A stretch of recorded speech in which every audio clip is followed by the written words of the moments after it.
Hello, everyone. I'm going to share a little bit about the role of gender. Let's go ahead and start by sharing my screen. Let's see. Alrighty. So, the role of gender. What is gender? Gender hints at the symbolism of femininity and masculinity. This is connected to one either being female bodied or male bodied. Gender is something that an individual does. For example, for me, I identify as a female. As you can tell, love wearing jewelry and I love doing my makeup, even though it's has come off throughout the day. But and I have not too long hair, but yeah, so this is something that I do as myself. I wear dresses, I wear skirts. I also love wearing high heels. I'm doing a bunch of different feminine things. And that gender is something that I do. Gender is a social construct.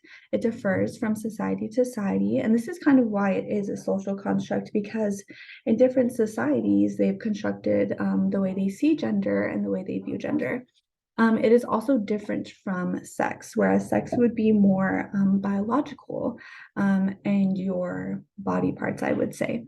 Gender sheds light on norms, behaviors, and roles, which we'll get into when we hit society, culture, family, and your individual self. The role of gender is found within an individual society, culture, family, as well as oneself.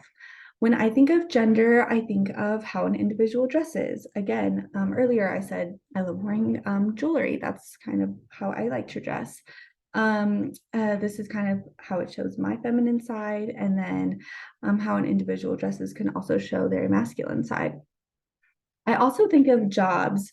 I feel like females hold a lot of careers that deal with like educating, teaching others, caregiving, as well as house cleaning. There are a lot of women who are in those fields of work. And then men are those who are surgeons, construction workers, and engineers. They go into the engineering field. Um, let's go ahead and head to society.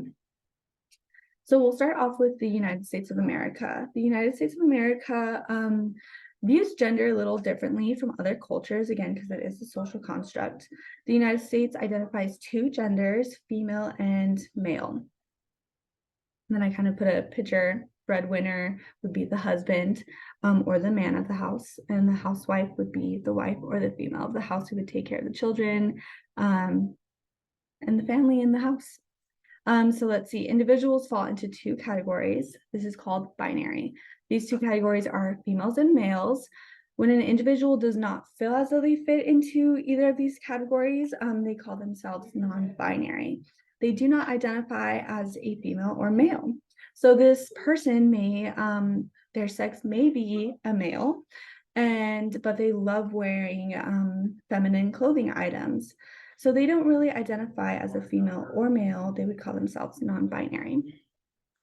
So let's kind of take a look at what doing gender in the United States looks like as a female. So we first start off as females are homemakers. They care for their children. While they're growing up, they're taught about empathy and sensitivity. They wear pink, purple, and red, your girl colors. They also wear dresses, skirts, and jewelry. They wear makeup, and they're individuals who are emotional. So something that I found really interesting is a TikToker influencer who is transgender explains how their first day as a girl went. Dylan explains that their first day as a girl involved them crying 3 times, not being wise with their money, and not telling the truth when someone else asked. Society has taught Dylan that this is what doing gender looks like, specifically being a female. So again, you can go ahead and take a look at this video. He just kind of, I'm sorry, Dylan explains what being a girl was like on his first day. And again, like I said, society has taught Dylan these things and what being a female looks like. Let's go ahead and head to the male side of things and what doing gender looks like for males. So males are supposed to be the breadwinner. They go outside of the house to work. They're taught to be confident and competitive. Their colors are blue, green, and brown. They do not wear dresses or skirts. They don't wear makeup. They're taught to be tough. They show no emotions, and they're supposed to be strong. 45 men were brought into cut to explain what being a man is to them. These men's ages ranged from 5 to 50 years old, and most men stated that being a man is being tough, strong, and honest. This is what society has taught these men about what being a man is. Again, this would be, the United States, our society telling them that, they need to be strong, they need to be tough, and they need to be honest. That's what a man is. Let's go ahead and take a look at our different cultures. So Wade and Ferry describe culture as being a reflection of a group's shared practices, beliefs, and material belongings. The role of gender is very different across cultures. I guess for a culture for me would be my Christianity. That's definitely a culture. We have beliefs, we have practices, and we also have material belongings. So I decided to focus on the Christianity side of gender to see what the Bible says about gender. So in Christianity, there are two genders. So in the beginning, the Lord created females and males in his image. So they are his image bearers. Again, two genders, females and males. In the Bible, females are brought out as being helpers. They're the ones to bear children.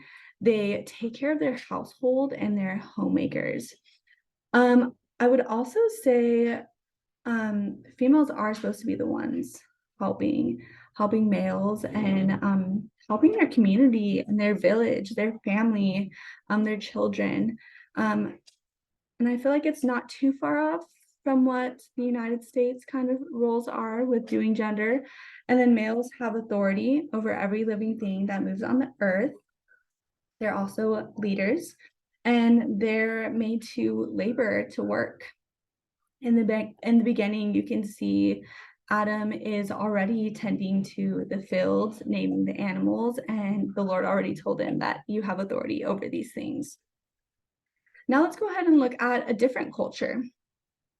So Native American tribes have a third gender, which is called Two-Spirit. So ultimately, these include females, males, or sometimes intersexed individuals. These individuals do activities of both men and women. They have traits that are exclusive to their status. So Two-Spirit females look like those who go hunting, warfare, leaders in war, and also chiefs. So a little bit different from what the United States, doing gender looks like.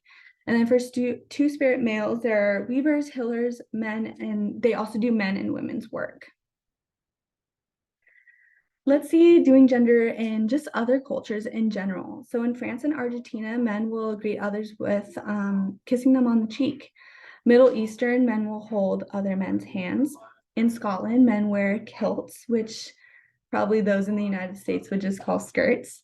In Belgium, the color pink is for boys, which in the United States, pink is for girls, which I feel like it's kind of brought in a little bit where guys can wear salmon color shirts. But let's go ahead and focus on the family side of the role of gender. So families have huge impacts on individuals and just shaping people's gender and their identity as a whole. So shaping one's gender, parents play a role in shaping their child's gender. They shape their style, their thinking, and what they play with. Now, a lot of days we have parents who are supportive of little boys wearing dresses, but we also have parents who are probably on the more conservative side where they don't want their children wearing dresses. Again, these parents are shaping the way they think, the way they style, and what they play with. When do children start to understand gender? It starts right away. It starts at infancy, and it also continues throughout their childhood. If you think about it, our brain doesn't develop fully until we're in our mid-20s. So we're constantly learning and growing, and our mind is always being shaped by different things. So I want to focus on the boys first within the family. In the video of The Mask You Live In, men describe how their parents taught them how to be a man. They're taught to be masculine. They're told not to cry. They're told to toughen up, to fight back, be dominant, in charge, and in control. This is what little boys are told what to do. And this is how parents, family members are shaping their kids' minds, shaping their boys' minds. When it comes to girls, it's a little bit different. Parents are a little bit more lenient. Parents are more comfortable when their girls do not conform to their gender rather than their boys not conforming. For example, girls can go outside, play in the mud, play with trucks, wear jeans, get dirty, go fishing. When I was younger, I'd go fishing all the time with my dad and touch the fish and do a bunch of different things. And I was called a tomboy. I'm sure a bunch of girls have been called tomboys. But again, it's okay for girls to do this, but it's not okay for boys to wear dresses. It's not okay for boys to play with Barbie dolls. Again, parents are more comfortable when their girls do not conform to their gender rather than boys not conforming. Girls, again, are taught to be feminine. They're allowed to play with dolls.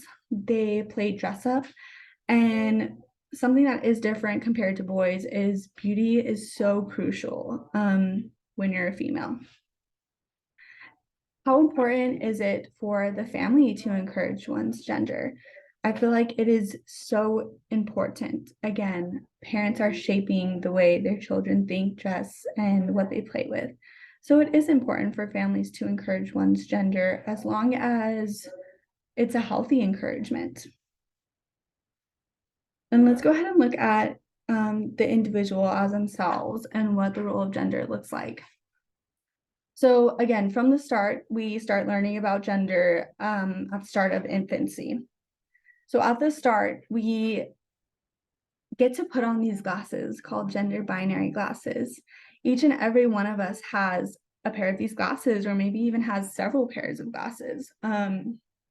These glasses are how an individual views the world around them, and then they're able to separate the world around them into two categories, one being feminine and the other being masculine.